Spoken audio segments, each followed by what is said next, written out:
وہ لوگ کہتے ہیں کہ دیکھو عرب کے جو کفار تھے، مشرکین تھے، وہ رسول اللہ صلی اللہ تعالی علیہ وسلم کو صادق بھی مانتے تھے، امین بھی مانتے تھے، لیکن جھگڑا ان کا عقیدہ توحید پہ تھا۔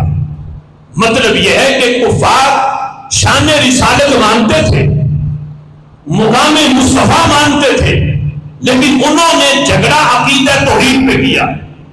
یہی وہ لوگ کہتے ہیں کہ آج یہی صورتحال یہ سنیوں کی ہے کہ مقام رسالت بھی بیان کریں گے، شان رسالت بھی بیان کریں گے، نعرے بھی لگیں گے، لیکن عقیدہ توحید جب آئے گا تو یہ جھگڑا کریں گے۔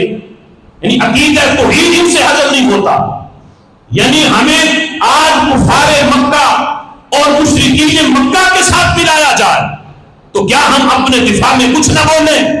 آج ابو جہل، عتبہ، شیبہ کے ساتھ ملایا جائے اور ہم کہیں کہ کوئی بات نہیں، ہم ان نلائکوں کا استقبال بھی کریں اور ان کے استقبال میں جا کے اسٹیجوں کی زینت بھی بن جائیں، تو یہ کیا ہم یہ بتا نہیں سکتے کہ یہ کل بھی جھوٹے تھے، یہ آج بھی جھوٹے ہیں؟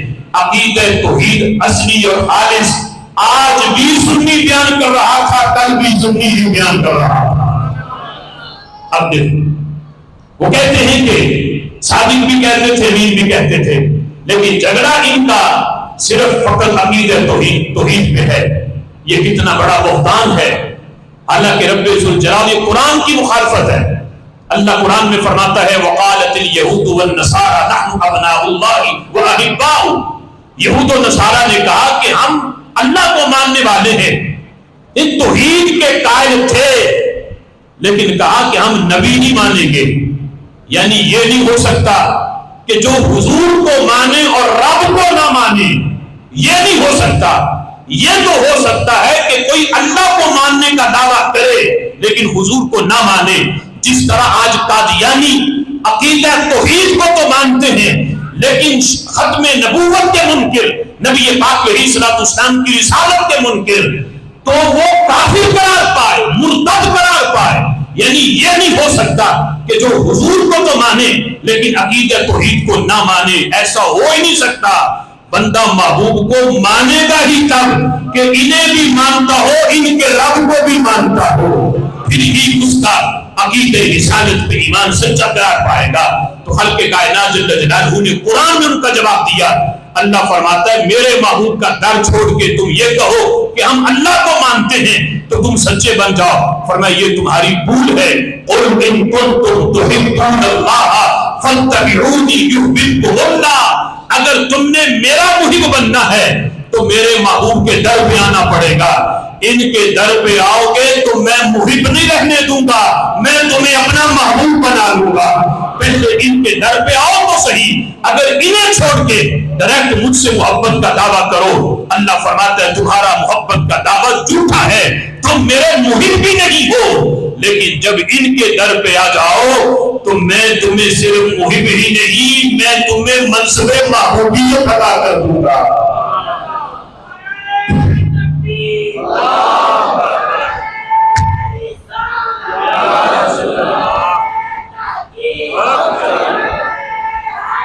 اب وقت کم ہے، یہ سننا۔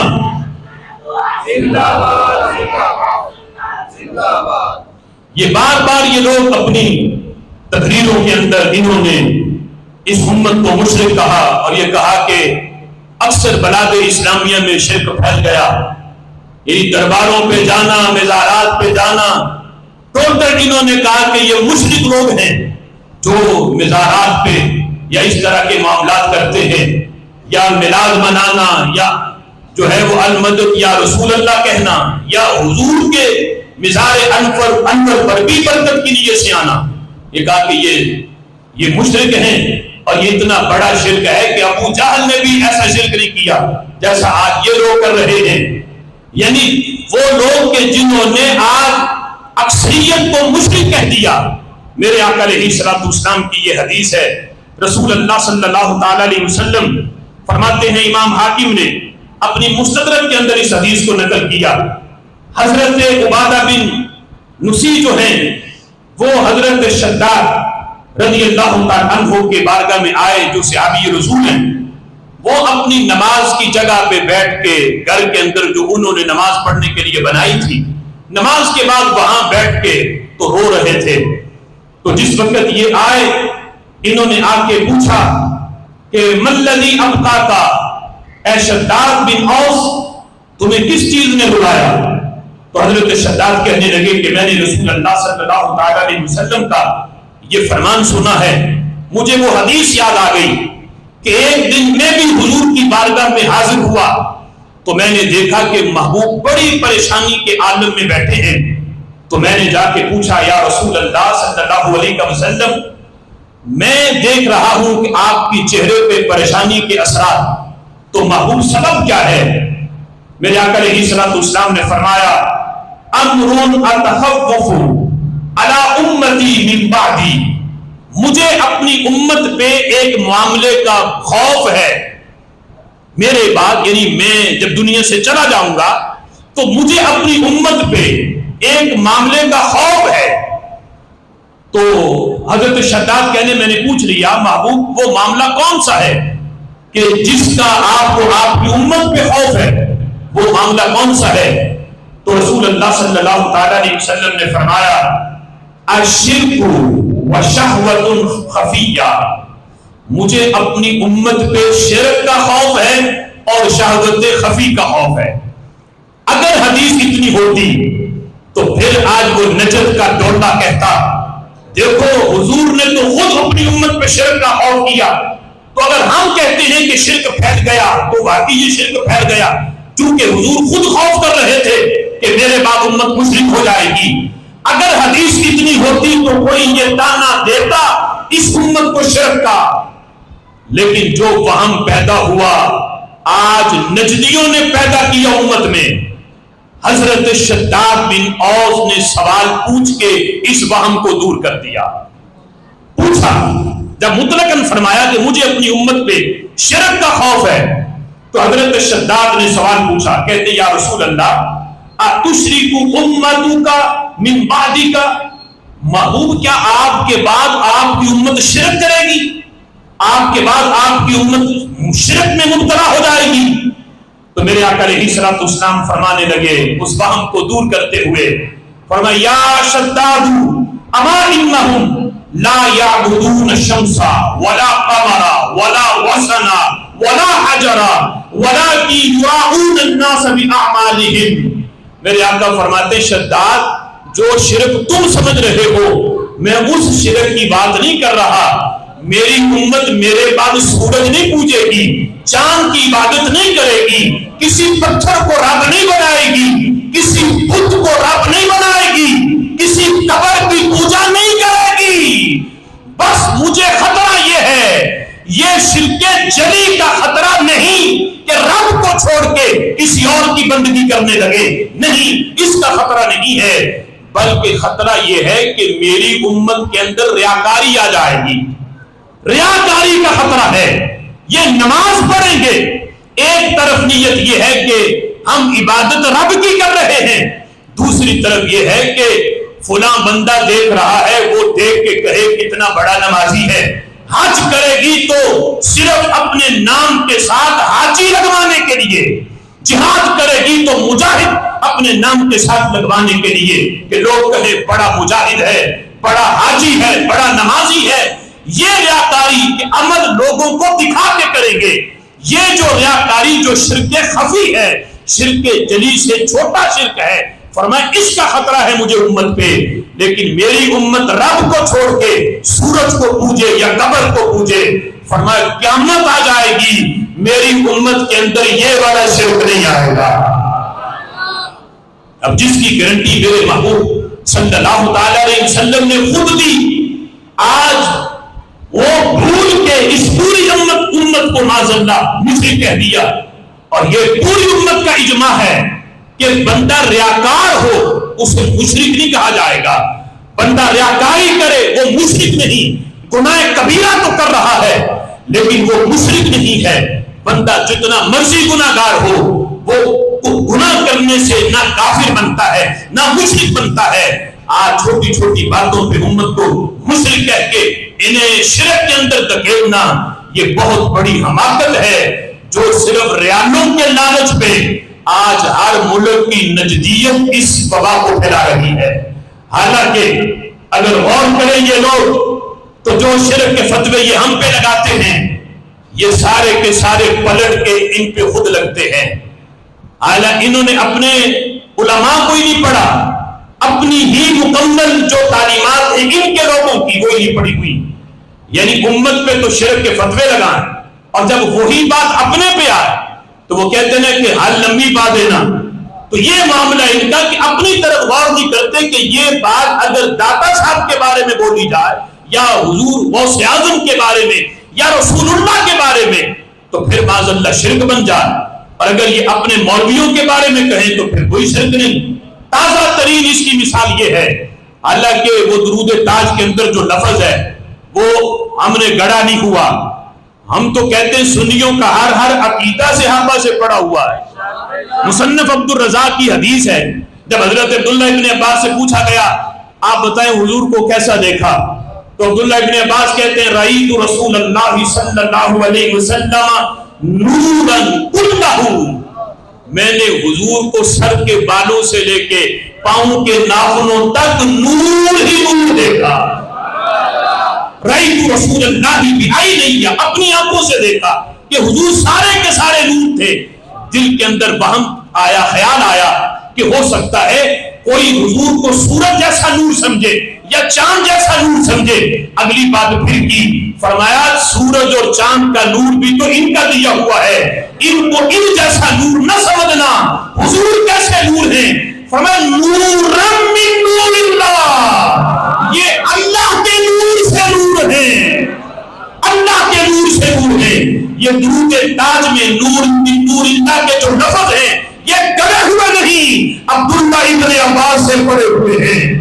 وہ تصیف الرحمان کا بیان اگر کسی کو شک ہو تو میں اسے سنا سکتا ہوں۔ وہ جاہل کہہ رہا تھا جو ان کا بہت بڑا سمجھا جاتا ہے کہ ہمارا بہت بڑا یہ سکالر ہے، مفتی ہے اور پوری امت پہ جو شرک کے فتوے لگاتا ہے، وہ جاہل کہہ رہا تھا کہ یہ جو سنی یہ درود و سلام کے اندر یہ کہتے ہیں الصلاۃ والسلام علیکہ یا نور من نور اللہ، تو یہ کہنا شرک ہے۔ اس جاہل کو یہ نہیں پتا کہ عبداللہ ابن عباس کے لفظ ہے، حضور کو اللہ کا نور کہنا شرک ہے، لیکن یہ شرک والا فتویٰ گھوم کے ان پہ لگ گیا۔ وہ اویس نامی جاہل وہ ٹی وی چینل پہ بیٹھ کے ایک سوشل میڈیا کا چینل ہے، ذاکر نائک کی تعریفیں کرتے ہوئے یہاں تک کہہ دیا کہ یہ لوگ جالس ہو رہے ہیں ذاکر نائک سے جو اس کے خلاف تقریریں کر رہے ہیں۔ ہم کہتے ہیں حسد کسی بات پہ ہوتا ہے جو خود پہلے جلا ہوا ہو اس سے کیا جلے، اور اس کے بارے میں لفظ یہ بولے گئے کہ ذاکر نائک تو یہ ہے کہ وہ نور من انوار اللہ، اللہ کے نوروں سے نور ہے، آیات من آیات اللہ، اللہ کی نشانیوں میں سے ایک نشانی ہے، اللہ کے خزانوں میں سے خزانہ ہے۔ میں کہ جاہلو نہ ماننے پہ آؤ تو نبی کو نور نہیں مانتے، اور ماننے پہ آؤ تو ایک سڑے ہوئے کالے کو تم نور مان جاؤ۔ جس کو نور کہنا خود نور کی توہین ہے اسے نور مان جاؤ، اور پھر عام سا نہیں وہ اللہ کا نور ہے۔ کیسی جہالت ہے تمہاری، یعنی اندھے تو اندھیرے میں بڑی دور کی سوجی۔ ایسے یہ اندھے ہیں اہل سنت کے بغض میں، حسد میں اور ذاکر نائک کی محبت میں کہ جو عقیدہ ہم نبی کے بارے میں رکھیں وہ شرک بن جائے، اور اپنے مولوی کے بارے میں کہیں کہ وہ جناب اللہ کا نور ہے۔ اس جاہل کو یہ بھی نہیں پتا لگا کہ نور کہنے میں 100 بار سوچوں تو صحیح کہ نور میں کہہ کس کو رہا ہوں جس کا دور تک نور سے تعلق ہی کوئی نہیں، اور پھر اللہ کا ولی ہے جی وہ، اور ولی اسے کہا جا رہا ہے جو خود اولیاء کا منکر ہے، اسے اللہ کا ولی بنایا جا رہا ہے۔ تو ہم کہتے ہیں وہابیو اپنی حرکتوں پہ خود ہی غور کرو، ہم کہیں گے تو پھر شکایت ہوگی۔ اور خود انہوں نے جو اپنی کتابوں میں لکھا، محمود الحسن نے جو ان کا بہت بڑا جو ہے ان کا امام ہے، رشید احمد گنگوئی جو ان کا بہت بڑا مجتہد کے درجے میں ہے، جس وقت وہ مرا تو محمود الحسن نے اس کی تاریخ کے اندر اشعار کہے، اور آج اگر یہ اشعار یہ عقیدہ ہم اولیاء کے بارے میں انبیاء کے بارے میں رکھیں تو ہمیں مشرک کہا جاتا ہے، اور یہی ان کے محمود الحسن نے رشید احمد گنگوئی کے بارے میں کہے، اس نے کہا شہید و صالح و صدیق ہیں حضرت باذن اللہ، یعنی ہمارے جو حضرت ہیں یہ شہید بھی ہیں، صالح بھی ہیں، صدیق بھی ہیں۔ حیات شیخ کا منکر جو ہے اس کی ہے نادانی، یعنی جو رشید احمد گنگوئی کو زندہ نہ مانے مرنے کے بعد، جو اس کو زندہ نہ مانے وہ نادان ہے، بیوقوف ہے، یعنی اس کو بیوقوف کہا۔ اور اگر ہم نبی کے بارے میں یہ کہیں، میرے امام کہتے ہیں تو زندہ ہے بندہ، تو زندہ ہے بندہ، میرے چشم عالم سے چھپ جانے والے، تو نبی کو ہم زندہ مانے تو شرک ہے۔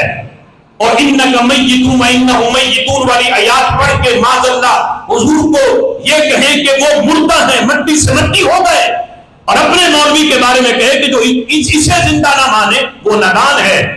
اور آگے کہتا ہے چھپائے جامع فانوس، جب وہ کفن رشید احمد گنگوئی کو پہنا کے جب اس کو چارپائی میں رکھا ہوا تھا تو یہ محمود الحسن اس کے یعنی جسم کو دیکھ کے کہہ رہا ہے چھپائے جامع فانوس کیوں کر شمع روشن کو کہ اس نور مجسم کے کفن میں وہی القریانی، کہ یہ کفن ہمارے اس استاد کے جسم کو کیسے چھپا سکتا ہے جب یہ ہے نور، تو یہ کفن پہنے ہوئے بھی ننگا ہے، ننگا اس لیے ہے کہ جب یہ ہے نور مجسم، یعنی اپنے استاد کو نور مجسم کہا، اور نور مجسم جب ہم حضور کے بارے میں لفظ بولے تو شرک بن جائے، یہی اپنے مولوی کے بارے میں بولے تو پھر شرک نہ ہو، پھر ان کی توحید رہے۔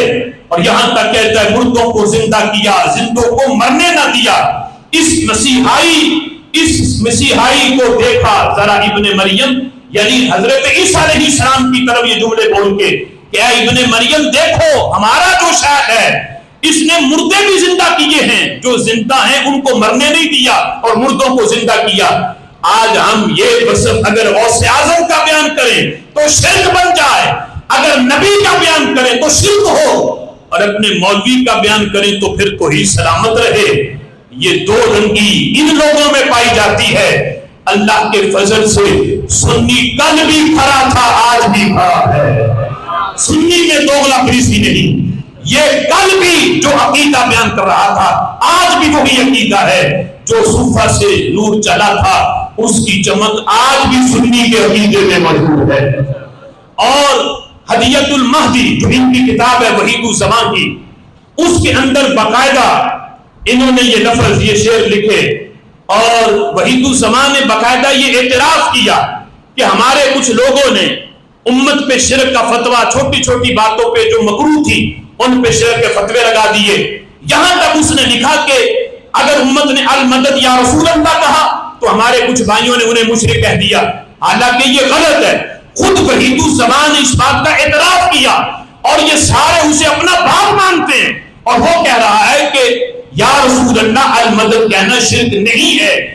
وہ کہتے ہیں اس لیے کہ ہم یہ خود کہتے ہیں، وہ یہ کہتا ہے ابن قیم مدد، قاضی شوکان مدد، قبلہ دین مدد، کعبہ ایمان مدد۔ ابن قیم جو ان کا بڑا امام ہے اسے پکار کے کہتے ہیں مدد، اے ابن قیم مدد کر ہماری۔ قاضی شوکانی جو ان کا بڑا امام ہے اسے پکار کے اس سے مدد مانگ رہے ہیں، اور ابن قیم کو دین کا قبلہ بتایا اور قاضی شوکانی کو ایمان کا کعبہ بتایا۔ یہ ساری باتیں اپنے مولویوں کے بارے میں انہیں ہضم ہے، اتنا ان کا ہاضمہ تیز ہے، لیکن جب یہی داتا صاحب کے بارے میں بولی جائے، غوث اعظم کے بارے میں بولی جائے تو پھر پیٹ بھی خراب ہے، اور پھر یہ ہاضمہ اتنی بات ان سے ہضم نہ ہو، نبی کے بارے میں ہضم نہ ہو، اپنے مولویوں کے بارے میں سب کچھ ہضم کر جائیں گے۔ لیکن کیسا گندا ان کا عقیدہ ہے کہ وہی عظمت و شان اگر ہم حضور کے بارے میں بولیں تو انہیں جناب جلاب لگ جائیں۔ تو یہ سوچیں کہ یہ کتنا بڑا دھوکہ ہے اس امت کے اندر ان لوگوں کا، کہ وہ امت جو امت توحید ہے، جن کے بارے میں گارنٹی حضور نے دی قیامت آ جائے گی یہ امت توحید پہ قائم رہے گی، آج انہیں مشرک بتانا یہ ان لوگوں کی کتنی بڑی جہالت ہے۔